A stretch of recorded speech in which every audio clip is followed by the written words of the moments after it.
Hello everyone, welcome to the channel current affairs by Ravi. और आज के सेशन में हम डिस्कस करेंगे 10,000 जीके क्वेश्चन सीरीज का पार्ट नंबर 32, जिसमें हम टॉप 50 एमसीक्यूज को डिस्कस करेंगे विद एक्सप्लेनेशन। ये पूरी सीरीज काफी इंपॉर्टेंट होगी आपके सभी एग्जाम के पॉइंट ऑफ व्यू से, तो उसको एंड तक जरूर देखना है। इसके अलावा जितने भी आपके इंपॉर्टेंट क्वेश्चंस बनते हैं, पीवाईक्यूज हैं, उन सभी का डिस्कशन इस पूरी सीरीज में होने वाला है।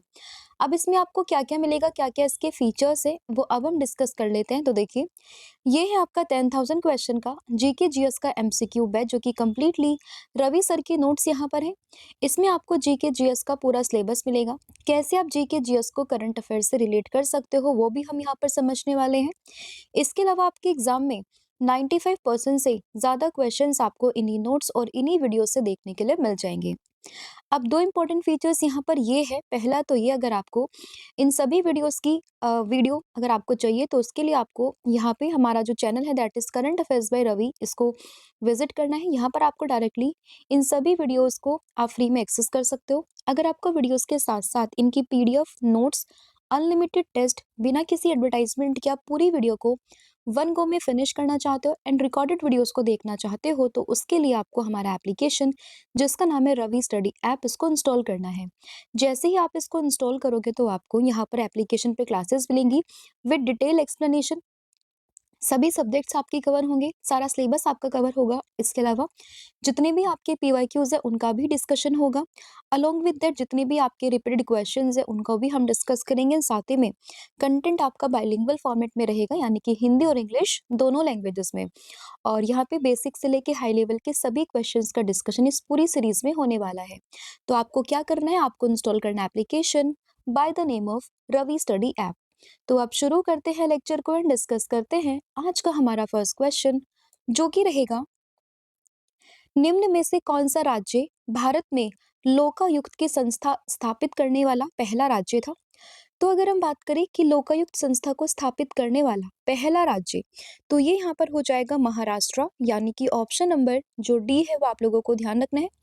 और अगर हम बात करें महाराष्ट्र की, तो 1971 में महाराष्ट्र लोकायुक्त और उप लोकायुक्त अधिनियम इसने पारित किया, और ये संस्था 1972 में प्रभावी हुई थी।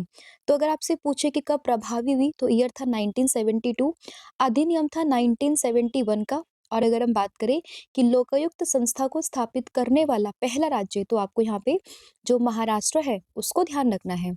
अब जो ये लोकायुक्त होता है ना, ये होता कौन है।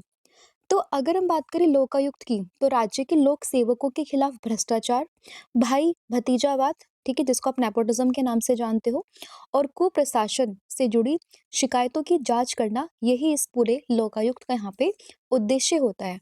और इसी संस्था को स्थापित करने वाला पहला राज्य ये बना था महाराष्ट्र। अगला क्वेश्चन, किसने कहा था तुम मुझे खून दो मैं तुम्हें आजादी दूंगा। तो ये स्लोगन जो है, तुम मुझे खून दो मैं तुम्हें आजादी दूंगा, ये स्लोगन कहा था सुभाष चंद्र बोस ने, यानी कि ऑप्शन नंबर जो डी है वो आप लोगों को ध्यान रखना है। तो ये जो पूरा स्लोगन था ना इनका, तुम मुझे खून दो यानी कि give me blood and I will give you freedom, तो ये उन्होंने 1944 में जो भारतीय राष्ट्रीय सेना के सदस्यों के समक्ष में इस पूरे स्लोगन को प्रस्तुत किया था। बात करें नेताजी सुभाष चंद्र बोस की, तो इनका जन्म होता है 23 जनवरी को, इसीलिए हर साल हम लोग 23 जनवरी को पराक्रम दिवस भी यहाँ पे मनाते हैं। तो अगर आपसे पूछे कि पराक्रम दिवस कब मनता है, तो आंसर क्या होगा, 23 जनवरी, राइट। और इनको नेताजी की उपाधि यहाँ पर दी थी भारतीय सैनिकों के द्वारा जर्मनी में। और इनका बहुत ही प्रसिद्ध नारा है, तुम मुझे खून दो मैं तुम्हें आजादी दूंगा। इसके अलावा एक और इनका प्रसिद्ध नारा है, जिसका नाम है यहाँ पे जय हिंद, राइट। नेक्स्ट यहाँ पे क्वेश्चन होगा कि आनंद मठ उपन्यास के लेखक कौन है। तो आनंद मठ आपने कई बार सुना है, और इस पूरे उपन्यास के लेखक यहाँ पर हो जाएंगे बंकिम चंद्र चट्टोपाध्याय, यानी कि ऑप्शन नंबर ए। तो इनको हम बंकिम चंद्र चट्टोपाध्याय के नाम से भी जानते हैं और बंकिम चंद्र चटर्जी के नाम से भी जानते हैं। और ये जो पूरा उपन्यास है बाय द नेम ऑफ आनंद मठ, ये इन्हीं के द्वारा लिखा गया है। और पहली बार अगर हम बात करें वंदे मातरम, जो हमारा राष्ट्रीय गीत है, वो भी आपको इसी में देखने के लिए मिल जाएगा। और पहली बार इसको 1870 में मतलब अराउंड 1870-75 के आसपास में इसको संस्कृत भाषा में रचा गया था और बाद में 1882 में ये बंगाली उपन्यास आनंद मठ में शामिल किया गया था। हम लोग यहाँ पे बात करें किस चीज़ की? वंदे मातरम की, जो कि हमारा राष्ट्रीय गीत है। ठीक है। नेक्स्ट यहाँ पे क्वेश्चन हो जाएगा, किस खिलाड़ी की आत्मकथा है प्लेइंग इट माई वे शीर्षक? तो ये शीर्षक है, टाइटल है by the name of playing it my way. और ये जो पूरी आत्मकथा है, ऑटोबायोग्राफी है, वो किस खिलाड़ी की है? तो आपको ध्यान रखना है सचिन तेंदुलकर का नाम, यानी कि ऑप्शन नंबर ए। तो मास्टर ब्लास्टर सचिन तेंदुलकर की ही ये ऑटोबायोग्राफी है by the name of playing it my way. और इसके अलावा अभी हाल फिलहाल में एक और क्रिकेटर की जो ऑटोबायोग्राफी वो काफी न्यूज में है, नाम क्या है? शिखर धवन। और ऑटोबायोग्राफी का नाम क्या है? वो हो जाएगा यहाँ पे द वन।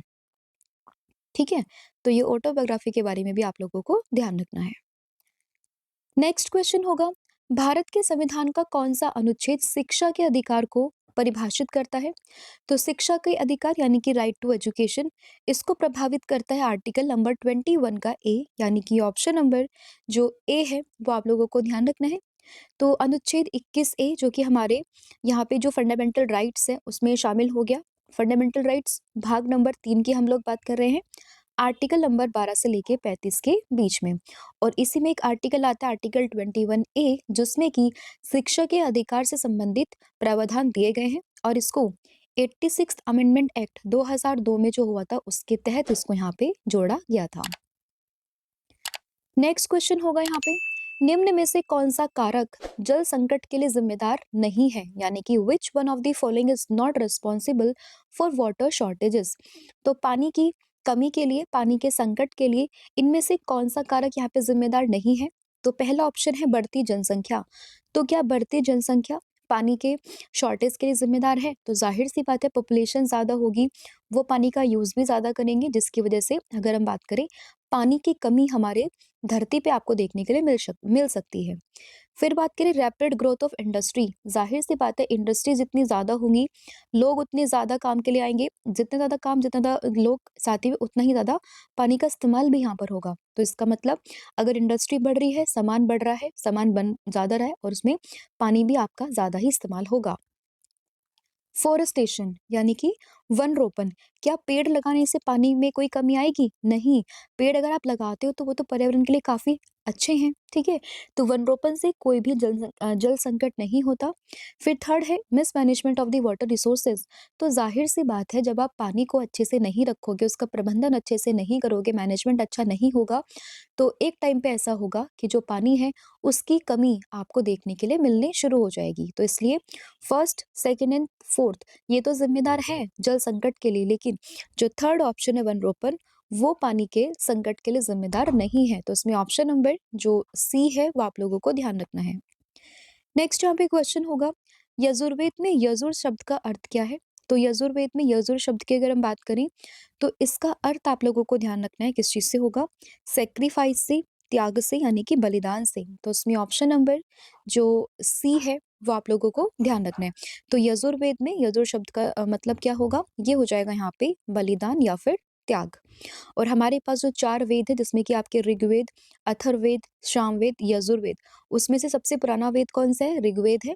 और आउट ऑफ दीज 4 हम लोग किसकी बात कर रहे हैं? यजुर्वेद की हम लोग यहाँ पे बात कर रहे हैं।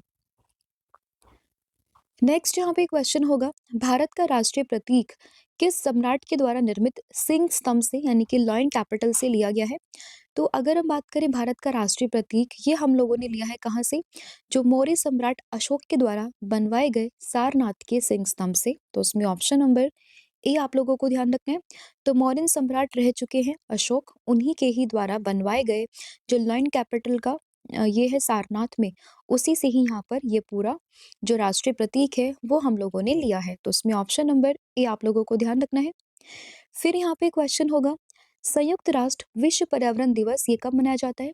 तो यूएन के द्वारा वर्ल्ड इन्वायरमेंट डे ये हर साल के 5 जून को हम लोग सेलिब्रेट करते हैं। तो उसमें ऑप्शन नंबर बी आपको ध्यान रखना है। और इसकी स्थापना 1972 में जब यूनाइटेड नेशन के द्वारा मानव पर्यावरण पर स्टॉकहोम कन्वेंशन हुई थी, उसमें इसको अपनाया गया था और पहली बार इसको 1974 में मनाया गया था। अब आप लोगों को बताना है कि 2025 में विश्व पर्यावरण दिवस की थीम क्या थी? वन वर्ल्ड एनवायरनमेंट डे की थीम क्या थी? वो आपने मुझे कमेंट करके बताना है। नेक्स्ट क्वेश्चन होगा, निम्नलिखित में से किसका उपयोग जल शोधन में किया जाता है? तो जल शोधन में हम जिसका इस्तेमाल यहाँ पे करते हैं उसमें हो जाएगा प्रतिलोम पराशरण यानी कि रिवर्स ऑस्मोसिस, यानी कि ऑप्शन नंबर सी आप लोगों को ध्यान रखना है। तो प्रतिलोम पराशरण एक ऐसी तकनीक है जिसका उपयोग पानी से अत्यधिक दूषित तत्वों को हटाने के लिए पानी का जो दाब है उसके द्वारा अर्ध परागम्य जो झिल्ली है ना, सेमी परमेबल जो मेम्ब्रेन होती है, उसके माध्यम से जो भी यहाँ पे दूषित तत्व है, इम्प्योर पार्टिकल है, उनको धकेल दिया जाता है एंड साथ ही में जो यहाँ पे पानी है वो प्योर हो जाता है। तो आप लोगों ने घर में देखा होगा ना, आरओ वाटर हम लोग इस्तेमाल करते हैं, तो उसी आरओ आरओ वाटर की हम लोग बात करें, दैट इज रिवर्स ऑस्मोसिस की। तो उसमें ऑप्शन नंबर सी आप लोगों को ध्यान रखना है। फिर यहाँ पे क्वेश्चन होगा, इनमें से कौन सा ऑपरेटिंग सिस्टम नहीं है, यानी कि which of these is not an operating system. तो इसमें से जो स्काला है वो एक ऑपरेटिंग सिस्टम नहीं है, तो उसमें ऑप्शन नंबर बी आप लोगों को ध्यान रखना है। और इसके अलावा एंड्रॉयड, यूनिक्स और विंडोज ये सभी आपको ऑपरेटिंग सिस्टम के रूप में यहाँ पे देखने के लिए मिल जाएंगे। फिर यहाँ पे क्वेश्चन होगा, चंद्रमा पर मनुष्य को उतारने वाला चंद्र मिशन, इसका नाम क्या था?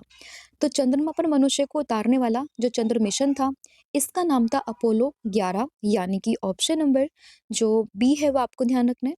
और ये बात है 20 जुलाई 1969 की, जब पहली बार जो कोई मानव है वो गया था कहाँ पर? चंद्रमा पर। तो चंद्रमा पर मनुष्य को उतारने वाला पहला चंद्र मिशन का नाम था अपोलो 11, जो कि नासा का एक प्रोग्राम था। 20 जुलाई 1969 डेट भी आप लोगों को ध्यान रखनी है। और चंद्रमा पर अपना कदम रखने वाला पहला व्यक्ति कौन था? ये थे नील आर्मस्ट्रॉन्ग। और इसके बाद में नाम आते किसका? बज एल्ड्रिन का। तो ये दोनों नाम भी काफी इंपॉर्टेंट है, आप लोगों ने इसमें ध्यान रखना है। अभी यहाँ पे क्वेश्चन होगा, निम्नलिखित में से कौन सा दक्षिण भारत का सबसे ऊंचा शिखर है? तो दक्षिण भारत का सबसे ऊंचा शिखर ये हो जाएगा अनाईमुड़ी, यानी कि ऑप्शन नंबर जो डी है वो आपको ध्यान रखना है। तो अनाईमुड़ी दक्षिण भारत की सबसे ऊंची चोटी है, और इसकी अगर हम बात करें, इसकी बात अगर हम करें तो ये दक्षिण भारत का सबसे ऊंचा शिखर के रूप में हम लोग इसको जानते हैं। ठीक है, तो उसमें ऑप्शन नंबर डी आपको ध्यान रखना है। फिर यहाँ पे क्वेश्चन होगा कि निम्नलिखित में से कौन सा भारत में यूनेस्को विश्व धरोहर स्थलों की सूची में शामिल नहीं है, यानी कि which among the following is not in the list of UNESCO's world heritage site in India. तो इसमें से अगर हम बात करते हैं किस चीज़ की, रानी की वाव जो कि आपको गुजरात में देखने के लिए मिलेगी, भीमबेटका की गुफा जो कि मध्य प्रदेश में है, बड़ा इमाम बाड़ा जो कि उत्तर प्रदेश में है, और छत्रपति शिवाजी टर्मिनस जो कि आपको महाराष्ट्र में देखने के लिए मिल जाएगा। तो out of these option, first one, second one and fourth one, ये तीनों ही यूनेस्को के विश्व धरोहर स्थलों की सूची में शामिल है, लेकिन बड़ा इमाम बाड़ा ये शामिल नहीं है। तो उसमें ऑप्शन नंबर जो सी है वो आपको ध्यान रखना है। अगर हम बात करें यूनेस्को के विश्व धरोहर स्थलों की सूची की, तो भारत के 44 साइट्स ऐसी है जो कि हमारे यूनेस्को के वर्ल्ड हेरिटेज साइट्स में शामिल है। रिसेंटली मराठा का जो लैंडस्केप है उसको शामिल किया गया था। उससे पहले आप लोगों को ध्यान होगा मोएद्दम्स, इनको शामिल किया गया था। और अभी जो इनके इंटेंजिबल साइट्स आती है यूनेस्को की, उसमें रिसेंटली ही अभी दीपावली को यहाँ पे शामिल किया गया है। ठीक है, तो ये चीजें आप लोगों ने इसमें ध्यान रखनी है। नेक्स्ट क्वेश्चन, 1989 में वर्ल्ड वाइड वेब का आविष्कार किसने किया था? तो 1989 में वर्ल्ड वाइड वेब इसका आविष्कार किया था टिम बर्नर्स ली ने, यानी कि ऑप्शन नंबर सी आप लोगों को ध्यान रखना है। ठीक है, तो टिम बर्नर्स ली इन्होंने ही डब्ल्यू का आविष्कार यहाँ पे किया था, यानी कि ऑप्शन नंबर सी। फिर है एकीकृत परिपथ, जिसको इंग्लिश में कहते हैं इंटीग्रेटेड सर्किट्स। ये जो कंप्यूटर्स हैं वो कौन सी जनरेशन से बिलोंग करते हैं? तो एकीकृत परिपथ की अगर हम बात करें तो ये बेसिकली यहाँ पे बिलोंग करते हैं कौन सी जनरेशन से? थर्ड जनरेशन से, यानी कि ऑप्शन नंबर ए। तो 1965 से लेके 1971 का जो पीरियड था वो थर्ड जनरेशन का था, और उसी में ही एकीकृत परिपथ का इस्तेमाल यहाँ पे किया गया था, जिनको हम कहते हैं आईसी चिप्स का इस्तेमाल यहाँ पे किया गया था। ठीक है, और आईसी चिप्स का आविष्कार किसने किया था? ये किया था जैक किल्बी ने। ये भी कई बार डायरेक्टली एग्जाम में पूछ लिया जाता है। फिर यहाँ पे क्वेश्चन होगा, जून 2015 में प्रकाशित पुस्तक ट्रांसडेंस माई स्पिरिचुअल एक्सपीरियंसेस विद प्रमुख स्वामी जी, ये निम्नलिखित में से किस राजनीतिक नेता के द्वारा लिखी गई थी? तो इस पूरी पुस्तक को लिखा था किसने? हमारे देश के राष्ट्रपति रह चुके एपीजे अब्दुल कलाम जी ने, यानी कि ऑप्शन नंबर जो ए है वो आप लोगों को ध्यान रखना है। और ये एक अंतरिक्ष वैज्ञानिक भी थे और भारत के 11वें राष्ट्रपति के रूप में भी इन्होंने कार्य किया। और इन्होंने यहाँ पे बुक को प्रकाशित किया था जिसका नाम था, मतलब इसको लिखा था जिसका नाम था ट्रांसडेंस माई स्पिरिचुअल्स एक्सपीरियंस विद दी प्रमुख स्वामी जी। तो उसमें ऑप्शन नंबर ए आप लोगों को ध्यान रखना है। फिर यहाँ पे क्वेश्चन, लुप्त प्राय एशियाई शेर ये किस भारतीय राज्य में पाए जाते हैं? तो अगर हम एशियाटिक लॉयंस की बात करें तो ये आपको गिर जो राष्ट्रीय उद्यान है, जिसमें जो आपको गुजरात के सौराष्ट्र में देखने के लिए मिल जाएगा, तो वहां पे पाए जाते हैं। तो इसलिए इसमें आंसर क्या होगा? ऑप्शन नंबर डी, यानी कि गुजरात। भारत निम्नलिखित में से किस देश के साथ में अपनी सीमाएं साझा नहीं करता है? तो India does not share its boundaries with which of the following countries. तो यहाँ पे अगर हम बात करें भारत की, तो भारत 7 देशों के साथ में अपनी लैंड बाउंड्री को शेयर करता है, जिसमें कि एक है यहाँ पे पाकिस्तान, फिर यहाँ पे अफगानिस्तान, इधर है ये पूरा चाइना, नेपाल, देन यहाँ पे भूटान, फिर यहाँ पे आपका म्यांमार एंड देन ये बांग्लादेश। तो 1 2 3 4 5 6 एंड 7, तो 7 देशों के साथ में भारत अपनी लैंड बाउंड्री को यहाँ पे साझा करता है। तो इसलिए इसमें चाइना सही होगा, म्यांमार सही होगा, भूटान सही होगा, लेकिन तजाकिस्तान भारत के साथ में बाउंड्री को शेयर नहीं करता है। तो इसलिए ऑप्शन नंबर सी इसमें सही हो जाएगा।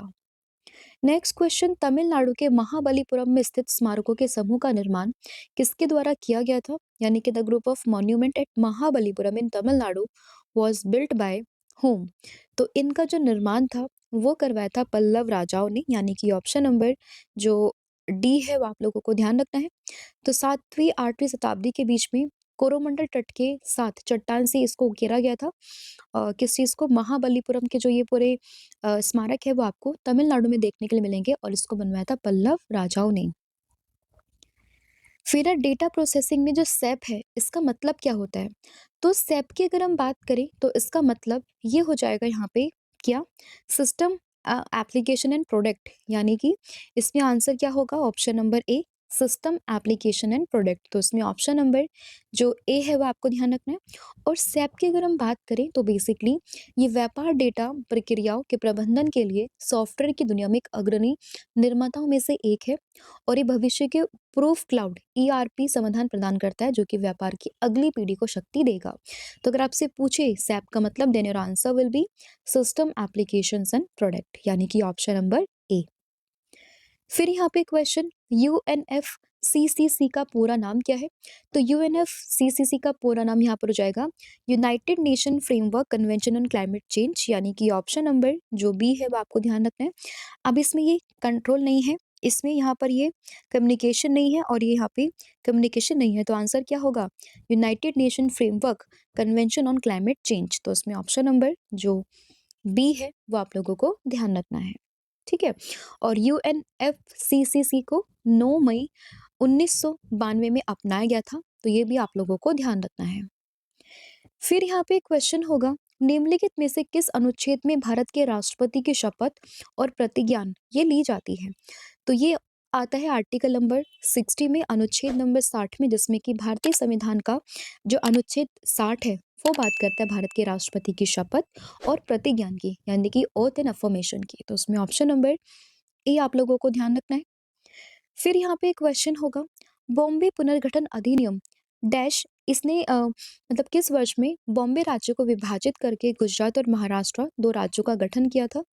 तो बॉम्बे पुनर्गठन अधिनियम, यानी कि बॉम्बे रीऑर्गेनाइजेशन एक्ट की अगर हम बात करें तो इसमें आपको ईयर ध्यान रखना है, काफी इंपॉर्टेंट है, 1960 1960। और इसी के तहत में जो बॉम्बे पुनर्गठन अधिनियम 1960 ने बॉम्बे राज्य को विभाजित करके गुजरात और महाराष्ट्र 2 अलग अलग राज्यों का गठन यहाँ पे किया था 1 मई को। अगर आपसे पूछे महाराष्ट्र स्थापना दिवस या फिर गुजरात स्थापना दिवस, तो आंसर क्या होगा? 1 मई। फिर है हमारे राज्य नीति के निर्देशक सिद्धांतों को किस देश के संविधान से लिया गया है? तो अगर हम डीपीएसपी की बात करें, directive principle of state policy, तो इनको लिया है आयरलैंड से। अगर हम भाग की बात करें, भाग नंबर 4 में आपको देखने के लिए मिलेगा। और आर्टिकल की बात करें 36 से लेके 51 के बीच में आपको डीपीएसपी देखने के लिए मिल जाएगा। और इनको हमने आयरलैंड के संविधान से इनको हमने अडॉप्ट किया है। तो उसमें ऑप्शन नंबर डी ये यहाँ पर सही हो जाएगा। अगले क्वेश्चन को बढ़ने से पहले मैं आप लोगों को बता दूं, अगर आपको हमारी कोई भी पीडीएफ या फिर ई बुक को परचेज करना है तो उसके लिए आपको हमारी वेबसाइट दैट इज www.ravibooks.pdf.com पर विजिट करना है। किसी भी प्रिंटेड बुक को अपने घर पर मंगवाने के लिए आपको विजिट करना है www.raviaditipublication.com पर। मोबाइल एप्लीकेशन के लिए आप इंस्टॉल कर सकते हो रवि स्टडी ऐप को। डेली करंट अफेयर्स के लिए आप फॉलो कर सकते हो करंट अफेयर्स बाय रवि को। इंग्लिश मीडियम के लिए आप फॉलो कर सकते हो रवि अदिति क्लासेस को। तो वापस से शुरू करते हैं लेक्चर को एंड डिस्कस करते हैं 26 नंबर का क्वेश्चन, जो कि है किस चित्रकला का नाम बिहार के जिले के नाम पर रखा गया है। तो यहाँ पे अगर हम बात करें मधुबनी पेंटिंग्स, आपने काफी सुना होगा। तो यही मधुबनी पेंटिंग्स का जो नाम है वो बिहार के एक जिले के नाम पर रखा गया है। तो इसमें आपको ऑप्शन नंबर जो डी है वो यहाँ पे ध्यान रखना है। फिर है मयूरभंज छऊ, ये नृत्य किस राज्य का लोक नृत्य है। तो मयूरभंज से ही आपको ध्यान रखना है उड़ीसा का नाम, यानी कि ऑप्शन नंबर ए। अगला क्वेश्चन, निम्नलिखित में से किसी विश्व का कॉफी बंदरगाह भी कहा जाता है। तो कॉफी बंदरगाह ये कहा जाता है सेंटोस को, जो कि आपको ब्राजील में देखने के लिए मिलेगा। तो सेंटोस जो है वही यहाँ पे कॉफी बंदरगाह के नाम से जाना जाता है, यानी कि ऑप्शन नंबर बी। फिर निम्नलिखित में से कौन सी कोरोमंडल तट पर स्थित दूसरी सबसे बड़ी खारे पानी की झील है। तो खारे पानी की सबसे बड़ी दूसरे नंबर की झील ये हो जाएगी कौन सी, कोरोमंडल कोस्ट पर, दैट इज पुलिकट झील, यानी कि ऑप्शन नंबर ए। ठीक है, भारत में ही है पुलिकट झील, आप लोगों को ध्यान रखना। और ये भारत के आंध्र प्रदेश में आपको देखने के लिए मिल जाएगी। तो इसका जो स्टेट है ना वो भी काफी इंपॉर्टेंट है, जो आपको ध्यान रखना है। फिर यहाँ पे एक क्वेश्चन होगा, झूम खेती क्या है। तो झूम खेती की बात करें, बेसिकली ये स्लैश एंड बर्न एक प्रकार की खेती है, जिसमें क्या होता है कि जो किसान है वो अपना जो उगाते हैं उसको काट के फिर वहाँ पे उसको जला के फिर किसी और जगह पर चले जाते हैं, फिर वहाँ पे खेती करते हैं, वहाँ पे फिर सेम कटाई एंड देन फिर उसको जला के फिर वापस आते हैं और पहली वाली जगह पर फिर से खेती करते हैं। तो इसमें क्या होता है कि जो पहले वाली जगह उन्होंने जला के छोड़ के वो कहीं और चले गए थे, तो इतने टाइम पे जो पहले वाली खेत है वो वापस से उपजाऊ वहाँ पे हो जाती है। तो इसी को कहते हैं क्या, स्लैश एंड बर्न खेती, जिसको झूम कल्टीवेशन के नाम से भी हम लोग जानते हैं। अलग अलग जगह इसका अलग अलग नाम होता है और ये स्थानांतरित कृषि का ही एक प्रकार है। ठीक है, और पूर्वोत्तर भारत में सबसे सामान्य प्रकार की कृषि पद्धति है ये, दैट इज झूम कल्टीवेशन। ठीक है, तो ये आप लोगों ने ध्यान रखना है। नेक्स्ट क्वेश्चन, कौन सा अनुच्छेद उच्च न्यायालय यानी कि हाई कोर्ट को रिट जारी करने का अधिकार देता है। तो हाई कोर्ट की बात करें, भारत में कितने हाई कोर्ट है, 25 हाई कोर्ट है। रिट इशू होती है 226 में और सुप्रीम कोर्ट करता है आर्टिकल 32 में। इसका जुरिस्डिक्शन काफी बड़ा होता है as compare to supreme court, लेकिन सुप्रीम कोर्ट का jurisdiction in comparison with the high court writ जारी करने में थोड़ा सा कम होता है। ठीक है, आर्टिकल 32, आर्टिकल 226 और कितने प्रकार की रिट होती हैं, 5 प्रकार की रिट यहाँ पर होती है, जिसमें अगर हम बात करें कौन कौन सी जो रिट है उसका प्रावधान यहाँ पे दिया गया है। तो जैसे कि अगर हम बात करें बंदी प्रत्यक्षीकरण, प्रमादेश, निषेध, अधिकार वारंटो और सर्शियरी, तो ये 5 प्रकार की रिट यहाँ पर होती है। तो ये आप लोगों को ध्यान रखना है। और हाई कोर्ट इशू करता है 226 में, सुप्रीम कोर्ट करता है आर्टिकल 32 में। तो ये चीजें भी आप लोगों ने ध्यान रखनी है। नेक्स्ट यहाँ पे क्वेश्चन होगा, निम्नलिखित में से किसे राजस्थान की राधा ये कहा जाता है। तो राधा ऑफ राजस्थान ये कही जाती है कौन, ये कही जाती है मीराबाई, यानी कि ऑप्शन नंबर जो सी है वो आपको ध्यान रखना है। और इनके जो गुरु थे उनका नाम रैदास था। और मीराबाई का जन्म 1498 में राजस्थान के पास में पाली जो है उसके कुर्की गांव में हुआ था। ठीक है, और मीराबाई को कृष्ण के प्रति समर्पण के लिए जाना जाता है और मीरा पदवावली उनका प्रमुख काम है। और मीराबाई ने ही दासी संप्रदाय की स्थापना भी करी थी। तो ये भी आप लोगों को इसमें ध्यान रखना है। नेक्स्ट क्वेश्चन, भारत का पहला परमाणु ऊर्जा संयंत्र ये कौन सा है, यानी कि which is the first nuclear power plant in India. तो भारत का पहला न्यूक्लियर पावर प्लांट ये हो जाएगा तारापुर न्यूक्लियर पावर प्लांट, यानी कि ऑप्शन नंबर जो ए है वो आपको ध्यान रखना है। और यही आपको महाराष्ट्र में देखने के लिए मिल जाएगा, राइट। इसका जो ये है ना स्टेट, ये काफी इंपॉर्टेंट है, दैट इज महाराष्ट्र। फिर यहाँ पे एक क्वेश्चन होगा, निम्नलिखित में से किस जल निकाय में विश्व में सबसे अधिक खारापन है। तो highest salinity out of these option, तो ये आएगा डेड सी में, यानी कि मृत सागर में, ऑप्शन नंबर सी। इसकी लोकेशन काफी इंपॉर्टेंट है, इजराइल और जॉर्डन के बाउंड्री पे आपको ये डेड सी यहाँ पर देखने के लिए मिल जाएगा। मृत सागर जिसको हम कहते हैं और इसकी जो लवणता है, जो उसका खारापन है, सैलिनिटी है, वो काफ़ी ज़्यादा है, ठीक है? तो ये आप लोगों ने इसमें ध्यान रखना है। नेक्स्ट यहाँ पे क्वेश्चन होगा, चलो लोकू उत्सव ये किस राज्य में मनता है? तो चलो लोकू की बात करें, ये पूरा उत्सव ये मनता है अरुणाचल प्रदेश में, यानी कि ऑप्शन नंबर जो डी है वो आपको ध्यान रखना है। फिर क्वेश्चन, भाषाई आधार पर गठित होने वाला पहला राज्य कौन सा था? तो क्वेश्चन है कि भाषाई आधार पर गठित होने वाला पहला राज्य कौन सा था, यानी कि the first state to be created on linguistic basis was, तो उसमें सही आंसर हो जाएगा आंध्र प्रदेश, यानी कि ऑप्शन नंबर डी, यानी कि आंध्रा। तो आंध्र प्रदेश की बात करें भाषाई आधार पर मान्यता प्राप्त करने वाला, ये भारत का पहला राज्य था। और प्रसिद्ध स्वतंत्रता सेनानी रह चुके पोटी श्रीरामुलु, उन्होंने 19 अक्टूबर साल 1952 में आंध्र प्रदेश के अलग राज्य की मांग को लेकर आमरण अनशन किया था, जिसके बाद में इनके यहाँ पे मृत्यु भी हो गई थी। और 1952 में ही दिसंबर में इनकी मृत्यु यहाँ पर हुई थी, तो ये आप लोगों को ध्यान रखना है। और उसके बाद में आंध्र प्रदेश को एक अलग राज्य बनाने का जो प्रस्ताव था वो भी यहाँ पे संपूर्ण हुआ, मतलब पूर्ण हुआ। और उसके बाद में अगर हम बात करें तो ये भाषा के आधार पर गठित होने वाला पहला राज्य यहाँ पे बन गया था। नेक्स्ट आपका क्वेश्चन होगा, पनामा शहर किस किस सागर को आपस में जोड़ती है? तो अगर हम बात करें पनामा कैनाल की, तो ये बेसिकली जोड़ती है अटलांटिक महासागर को प्रशांत महासागर से, यानी कि अटलांटिक ओशन को पैसिफिक ओशियन से। तो इसमें ऑप्शन नंबर जो बी है वो आप लोगों को ध्यान रखना है। बाकी आप मैप में इसकी लोकेशन को देख सकते हो। ऊपर यहाँ पर है ये नॉर्थ अमेरिका वाला कॉन्टिनेंट और नीचे है आपका ये साउथ अमेरिका वाला कॉन्टिनेंट।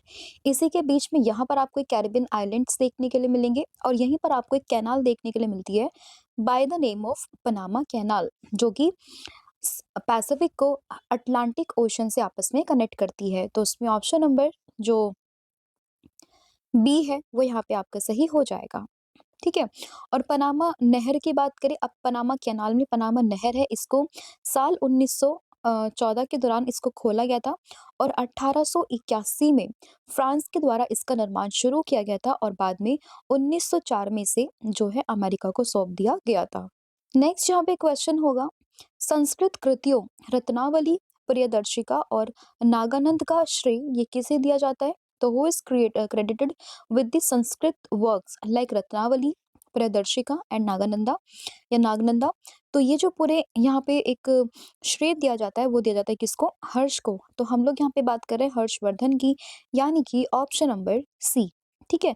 तो रत्नावली की बात करें, ये 7वीं शताब्दी के दौरान में उत्तर भारत के एक प्रमुख शासक हर्षवर्धन के द्वारा लिखा गया एक संस्कृत नाटक है।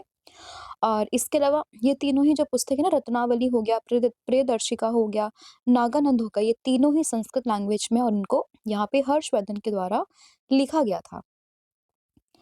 नेक्स्ट आपका क्वेश्चन होगा, ले कार्बूसियर की स्थापत्य कलाकृतियों वाला विश्व धरोहर स्थल निम्नलिखित स्थानों में से कहाँ स्थित है? तो अगर हम बात करें ले कार्बोजियर की, तो इसने चंडीगढ़ नाम का जो शहर है उसको यहाँ पे एक तरीके से उसको विकसित किया था, उसको डिजाइन यहाँ पे तैयार किया था, उसका जो आर्किटेक्चरल वर्क था वो इन्हीं के द्वारा किया गया था। तो उसमें चंडीगढ़ का नाम आप लोगों ने ध्यान रखना है, ठीक है।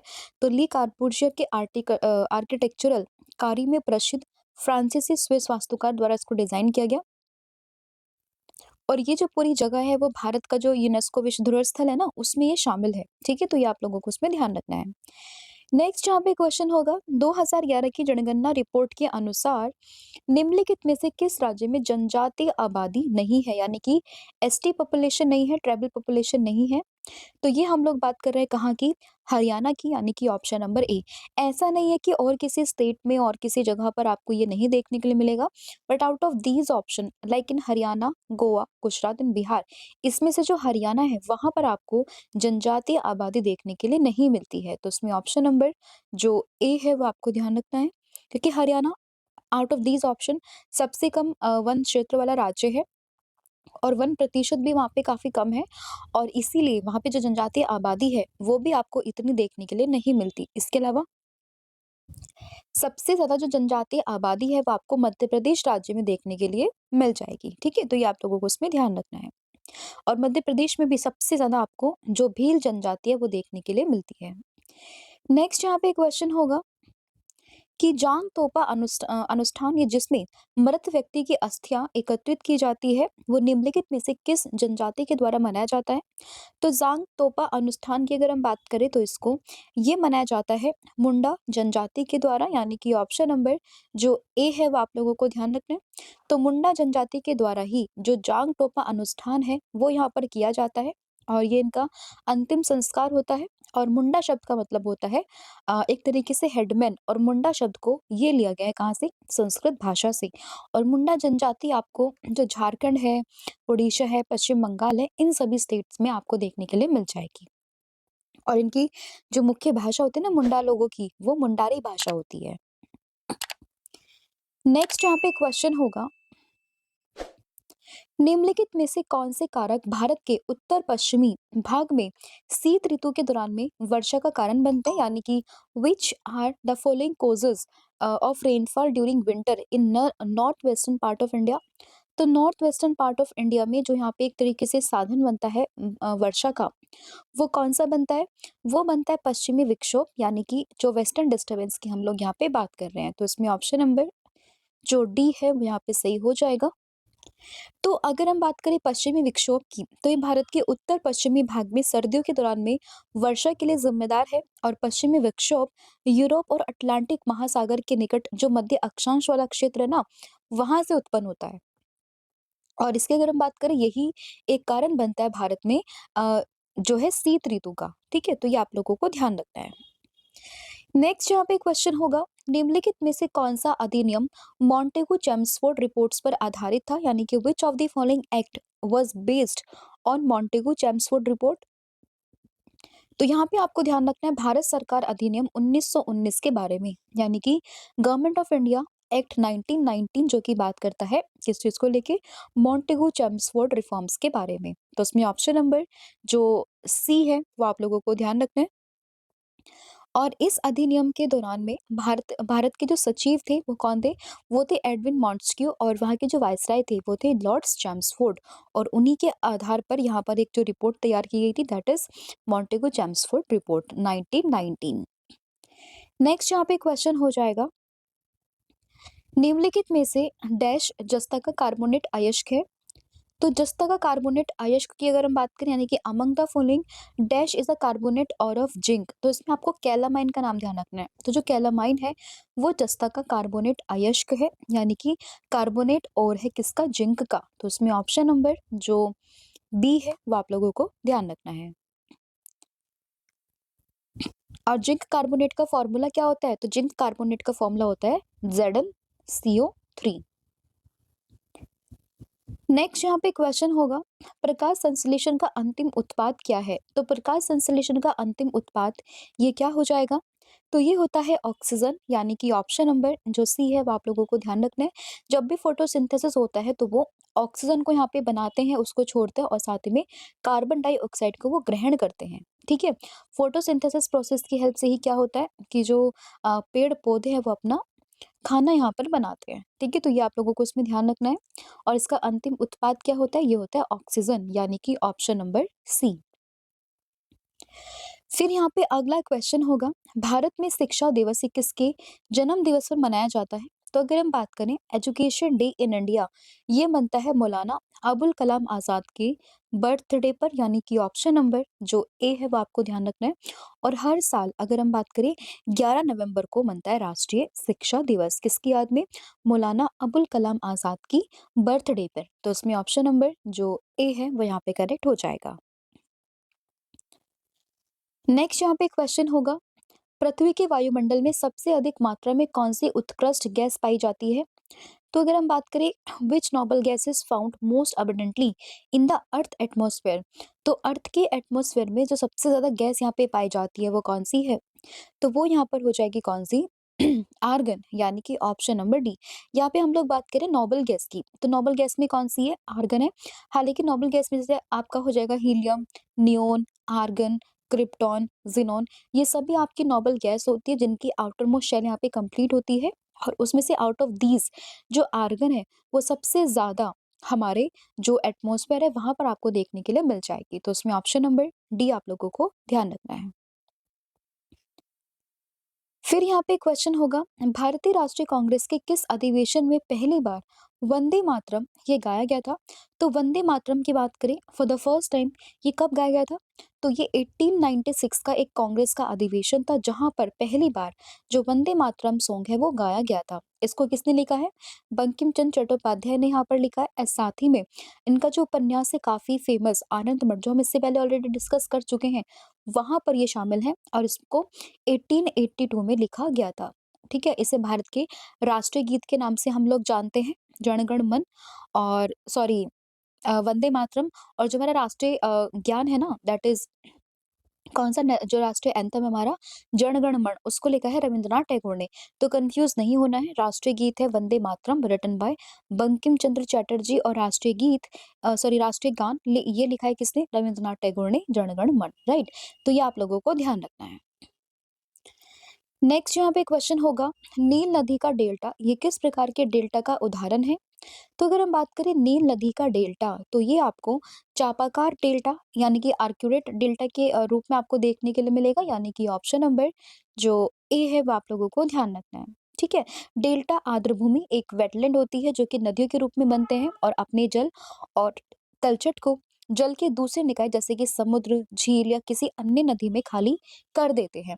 अलग अलग प्रकार के डेल्टा बनते हैं, जैसे कि आपके चापाकार डेल्टा हो गया, पंजाकार हो गया, इसके अलावा अग्रवर्ती डेल्टा होता है, रुंडी डेल्टा होता है। उसमें से जो आप नील नदी के डेल्टा की बात करोगे तो आपको चापाकार डेल्टा के रूप में देखने के लिए मिल जाएगा। ठीक है, चापाकार का मतलब एक तरीके से झुका हुआ या फिर घुमावदार डेल्टा होता है जिसमें उत्तल किनारा जल के निकाय की ओर जाता है, राइट। नेक्स्ट यहाँ पे क्वेश्चन होगा, सिबिल का पूरा नाम क्या होता है?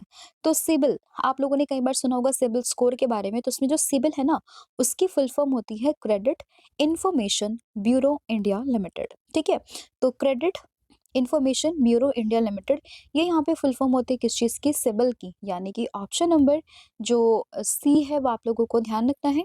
और ये भारत की प्रमुख क्रेडिट ब्यूरो कंपनी है जो कि व्यक्तियों व व्यवसायों के क्रेडिट संबंधी जानकारी जैसे कि लोन, क्रेडिट कार्ड, इनको इकट्ठा और प्रबंधित करती है। ठीक है, जिससे जो बैंक और वित्तीय संस्थान है ना, वो आपको क्रेडिट क्रेडिट योग्यता को आकलन करने में उसको मदद मिलती है। तो आपको ध्यान रखना है सिबिल स्कोर के बारे में, और इसमें सिबिल की full form that is credit information bureau India limited, यानी कि ऑप्शन नंबर सी। तो ये थे आपके 50 क्वेश्चंस जो हम लोगों ने यहाँ पे डिस्कस कर लिए। आई होप आपको सभी क्वेश्चन समझ में आए होंगे। स्टिल अगर किसी भी क्वेश्चन में कोई भी डाउट हो तो आप मुझे कमेंट करके भी बता सकते हो। आपके सभी डाउट्स को हम लोग यहाँ पे रिजॉल्व करेंगे। इसके अलावा अगर हम बात करें टेस्ट के कुछ क्वेश्चंस की जिनके आंसर्स आपने मुझे कमेंट करके बताने हैं, तो फर्स्ट क्वेश्चन यहाँ पे होगा कि 1989 में वर्ल्ड वाइड वेब इसके आविष्कारक कौन थे? मतलब इसका आविष्कार किसने किया था? तो इसका जो भी आंसर होगा वो आपने मुझे कमेंट करके बताना है। इसके अलावा अगर हम बात करें सेकंड क्वेश्चन की, तो वो है कि ली कार्बूजियर की स्थापत्य कला कृतियों वाला विश्व धरोहर स्थल निम्नलिखित स्थानों में कहाँ पर है? ये आपको बताना है। इसके अलावा थर्ड क्वेश्चन है कि भारत के संविधान का कौन सा अनुच्छेद शिक्षा के अधिकार को परिभाषित करता है? तो उसका जो भी आंसर होगा वो भी आपने मुझे कमेंट करके बताना है, राइट। इसके अलावा आप इंग्लिश मीडियम के किसी भी चैनल के लिए आप फॉलो कर सकते हो, मतलब किसी भी वीडियो के लिए आप फॉलो कर सकते हो यहाँ पे रवि अदिति क्लासेस को। एंड साथ ही में अगर हम बात करते हैं, अगर आपको कोई भी बुक को अपने घर पर मंगवाना है तो उसके लिए आपको विजिट करना रहेगा कौन से चैनल पर? दैट इज www.raviaditi publication.com पर।